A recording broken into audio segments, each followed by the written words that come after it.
We'll do this, and then you can take a whiz.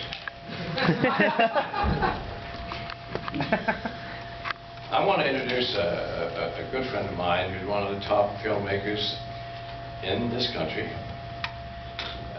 His name is Larry Brand, and he has made some brilliant pieces. And he doesn't make horror films like some of our crowd goes for a lot, but he does make films that I like a lot. He made a film called, what was that thing I really liked, Larry?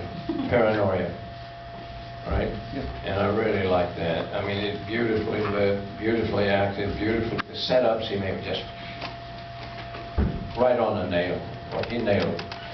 And he started out working with Roger, and Roger, of course, very difficult, but he made a film that I thought I like it.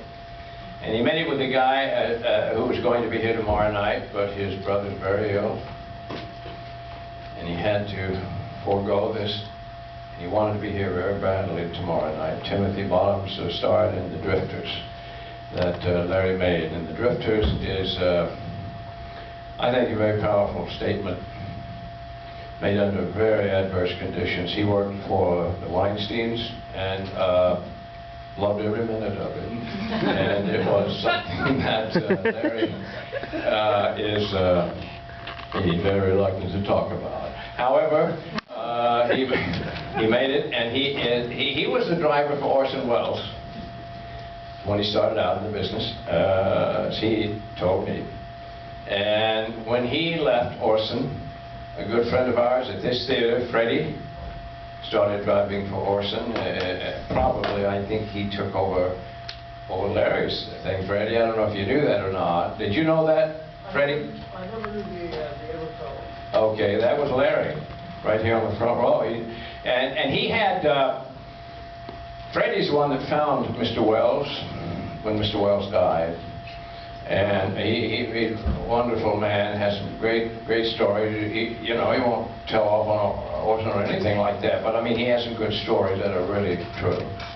Larry is one of the best filmmakers around, in my view anyway.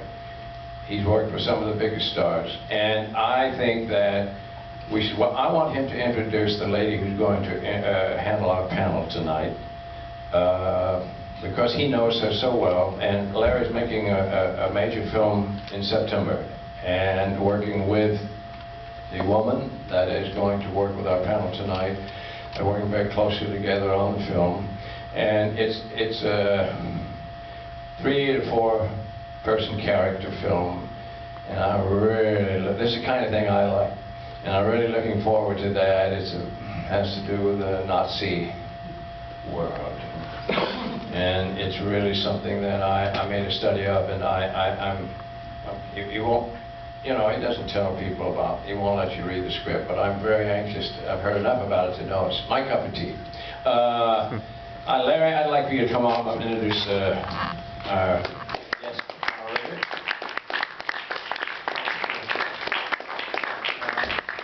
One time I was driving around LA finding giant vats of chili for Orson. Rebecca was doing Chekhov and Shakespeare with John Houseman. So we kind of had that odd connection that we didn't know about until we met years later. And about 10 years after that, we did several movies together as writers, and we worked with Corman on a couple of pictures where we were actors, and one we wrote together. And as he said, we're starting our next picture in about 2 weeks from tonight, actually, that I wrote and she's producing.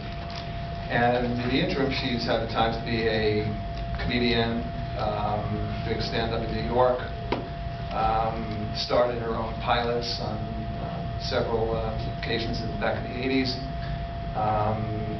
Not only co-wrote some pictures with me, but was writer-producer on half a dozen projects for HBO, and is on the jury for Michael Moore's Film Festival in Traverse City, and is a founding member of the Beyond the Bay Film Society in northern Michigan. And most significant to this evening, she was, at the age of 11, a charter member of the Clu Gulager Fan Club. Wow. And still has her card, I believe. So, Not on me. not on it. Anyway, I'm going to hand it over to Rebecca Reynolds right now.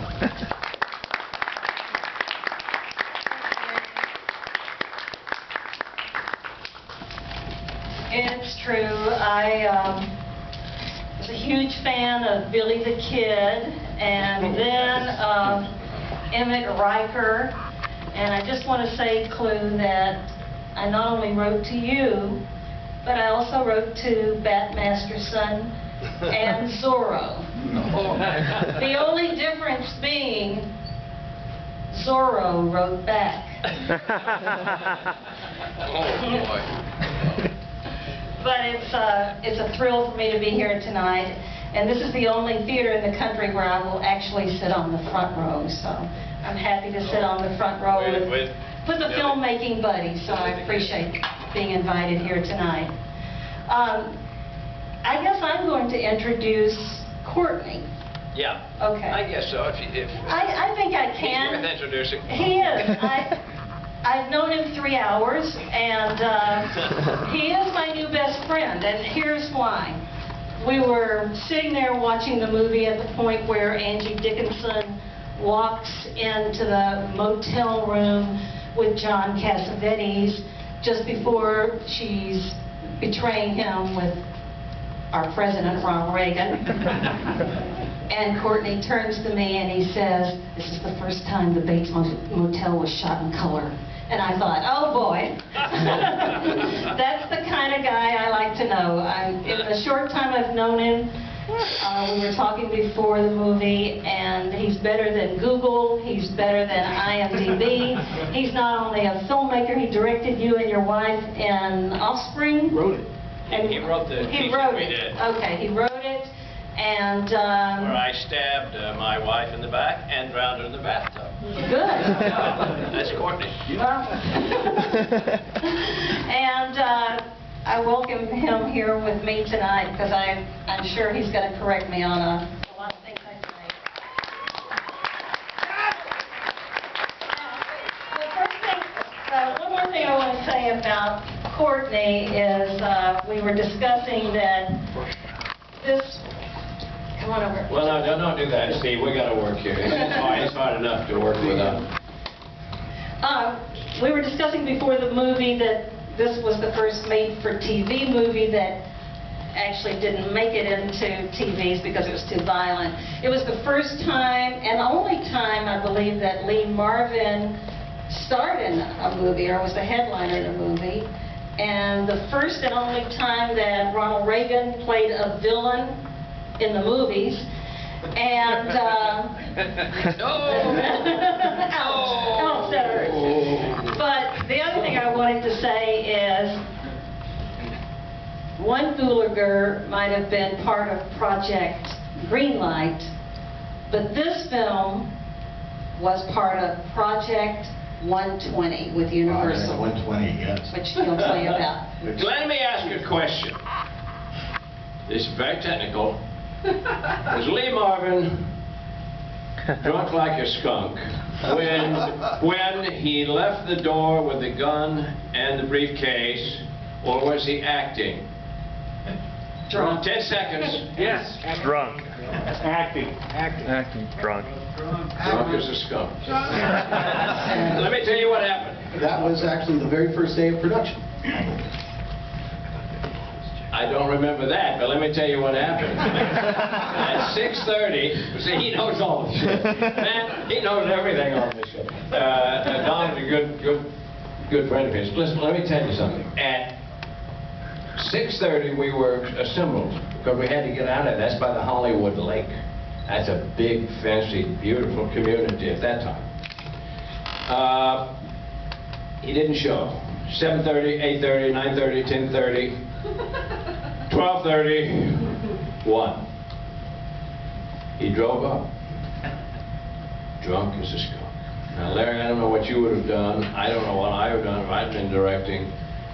I think I would have just died.